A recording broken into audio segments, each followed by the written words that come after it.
សេដ្ឋកិច្ចនិងហិរញ្ញវត្ថុបាននឹងកំពុងប្រកាសដាក់ឲ្យអនុវត្តប្រព័ន្ធព័ត៌មានវិទ្យាគ្រប់គ្រងហិរញ្ញវត្ថុសាធារណៈ FMIS ជាលើកដំបូងនៅកម្ពុជា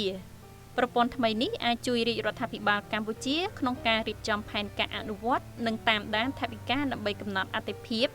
អនុវត្តធ្វើរបាយការណ៍ចំណាយកត់ត្រាចំណូលនៅគ្រប់ក្រសួងស្ថាប័នរដ្ឋដែលធានាបាននូវប្រសិទ្ធភាពតម្លាភាពនិងកាត់បន្ថយពេលវេលាលើនីតិវិធីមួយចំនួននៅក្នុងសិក្ខាសាលាពិគ្រោះស្ដីអំពីការចាប់ផ្ដើមគម្រោង FMIS កាលពីថ្ងៃទី26ខែឧសភាឆ្នាំ2016នេះលោកមុនប្រាថ្នាប្រធានគម្រោង FMIS បានឲ្យដឹងថាការអនុវត្តប្រព័ន្ធថ្មីនេះគឺជាវិធីសាស្ត្រដែលអាចកត់ត្រារាល់ប្រតិបត្តិការចំណូលចំណាយផ្សេងៗតាមក្រសួងស្ថាប័នរដ្ឋម្យ៉ាងវិញទៀតអ្នកដែលធ្វើការងារលើប្រព័ន្ធនេះគឺតម្រូវឲ្យមានគណនេយ្យភាពតម្លាភាពគ្រប់ក្រសួងស្ថាប័នយើងបានបង្ហាញនៅក្នុងប្រព័ន្ធគឺយើងមានទាំងអស់តាមដានតាំងពីដើមរហូតដល់ចប់ចាប់ពីដើមតាំងពីការដែលយើងគ្រោងថវិការហូតដល់យើងទូទាត់ថវិកានឹងគឺយើងមានទាំងអស់អញ្ចឹងអ្វីគឺយើងអាចមើលឃើញទាំងអស់ថាការអនុវត្តថវិកាពីដំណាក់កាលមួយទៅដំណាក់កាលមួយនេះយើងឃើញការវិវត្តផលវាតាំងពីដើមរហូតដល់ចប់ហើយដែលបំផានគឺយើងធ្វើម្ដងទាំងអស់គឺយើងធ្វើអត់ទៅអត់រួចទេអញ្ចឹងយើងត្រូវធ្វើតាមដំណាក់កាលហើយការធ្វើតាមដំណាក់កាលនោះគឺយើងត្រូវបែងចែកថាតើក្រសួងណាដែលជាក្រសួងអត្ថិភាពធំតែយើងត្រូវចាប់យកគាត់មកអនុវត្តសាកល្បងមុនណាបាទហើយបានយើងចាប់ផ្ដើមដាក់ប្រើប្រាស់បដារហូតដល់ក្រសួងស្ថាប័នទាំងអស់គាត់បានប្រើប្រាស់បានទាំងអស់ជារៀងរាល់ខែហើយធ្វើការបញ្ជូនមកខាងក្រសួងសេដ្ឋកិច្ចមុនពេលនឹងបញ្ជូនមកកាន់ក្រសួងសេដ្ឋកិច្ចនៅក្រសួងស្ថាប័នមាននៅមន្ត្រីត្រួតពិនិត្យហិរញ្ញកិច្ចដែលយើងហៅថា FC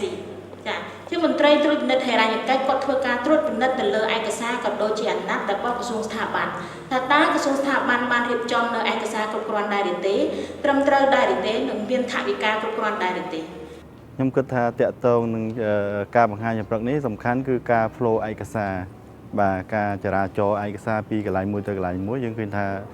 វាអាចមានការកាត់បន្ថយនិងលឿនជាងមុនអនុវត្តកម្មវិធី FMIS ដំណាក់កាលទី2នេះគឺអនុវត្តទៅដល់ក្រសួងស្ថាប័នផ្សេងៗខ្ញុំគិតថាវាជួយពន្លឿនការងារវាកាត់បន្ថយជាពិសេសកាត់បន្ថយឯកសារមួយចំនួនយើងមិនបាច់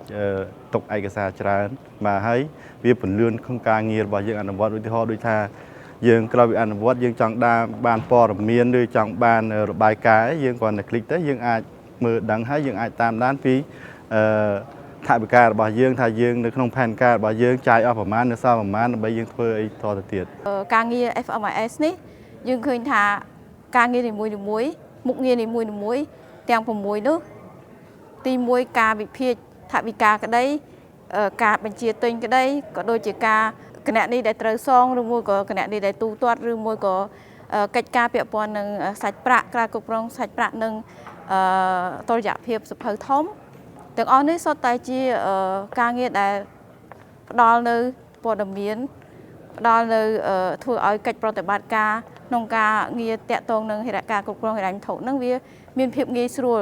រហ័សលឿនទាន់ពេលយើងចង់បានព័ត៌មានពេលណាក៏យើងអាចយកបានហើយវាមានតម្លាភាពតាមពិតមានករណីជាច្រើនប៉ុន្តែកត្តាចម្បងគឺថាទាមទារឲ្យមានការកាប់ផ្សព្វផ្សាយឲ្យបានទូលំទូលាយការបណ្ដុះបណ្ដាលឲ្យបានស៊ីជម្រៅហើយនឹងភាសាពិសេសគឺមានតុកមូលភាសានេះមកឲ្យច្បាស់ពីព្រោះក្រសួងមួយចំនួនហ្នឹងគាត់ក៏បានដើរមកជំហានមុនហើយដែរក្នុងការរៀបចំប្រព័ន្ធស្រដៀងគ្នានឹងឯងដើម្បីគ្រប់គ្រងហិរញ្ញវត្ថុនៅប្រទេសក្នុងរបស់គេដូច្នេះដោយសារប្រព័ន្ធរបស់ក្រសួងសេដ្ឋកិច្ចគឺប្រព័ន្ធមួយដែលគ្រប់លំដាប់គេហៅ generic ទូលំទូលាយទូទៅទាមទារឲ្យមានការកិច្ចពិភាក្សាបានស៊ីជម្រៅជាមួយស្ថាប័នផ្សេងៗដូចជាសុខាភិបាលដូចជាក្រសួងអប់រំយុវជននិងកីឡាដែលគាត់អនុវត្តផ្ទាល់ហើយប្រព័ន្ធរបស់ពួករបស់ក្រសួងមួយនោះវាមានភាពបែរស៊ីជម្រៅជាងនឹងបានន័យថាផ្ដោតទៅដល់បច្ចេកទេសទៀតដែលខ្ញុំគិតថាវិសាលភាពនៃប្រព័ន្ធ FMS របស់ក្រសួងហិរញ្ញវត្ថុហ្នឹងមិនទាន់អាចរំដោះបានដូច្នេះវាអាចត្រូវការពិភាក្សាគ្នាបានស៊ីជម្រៅដើម្បីធានារណភាពនិងប្រសិទ្ធភាពនៃការអនុវត្តប្រព័ន្ធនេះឯងសូមបញ្ជាក់ថាប្រព័ន្ធ FMIS នឹងនាំមកនូវការផ្លាស់ប្ដូរដូចជា 1. នីតិវិធីអនុវត្តការងារដើម្បីបង្កើនគណនេយ្យភាពនិងប្រសិទ្ធភាពនៃដំណើរការគ្រប់គ្រងហិរញ្ញវត្ថុរបស់រាជរដ្ឋាភិបាលតាមរយៈការបង្កើនគណនេយ្យភាពនិងប្រសិទ្ធភាពលើនីតិវិធីអនុវត្តការងារផ្នែកអនុវត្តថវិកានិងរដ្ឋាភិបាល 2. បច្ចេកវិទ្យាព័ត៌មានដែលតម្រូវឲ្យមានការបង្កើនប្រសិទ្ធភាពសុក្រឹតភាពនិងតម្លាភាពនៃប្រតិបត្តិការហិរញ្ញវត្ថុរបស់រាជរដ្ឋាភិបាលក្នុងនោះប្រព័ន្ធ FMIS នឹងប្រើប្រាស់កម្មវិធីស្តង់ដារដែលមានស្រាប់ប្រកបដោយសក្តានុពលដែលប្រព័ន្ធនេះមានសមត្ថភាពក្នុងការផ្ទុកនិងដំណើរការទិន្នន័យខ្នាតធំយ៉ាងរឹងមាំ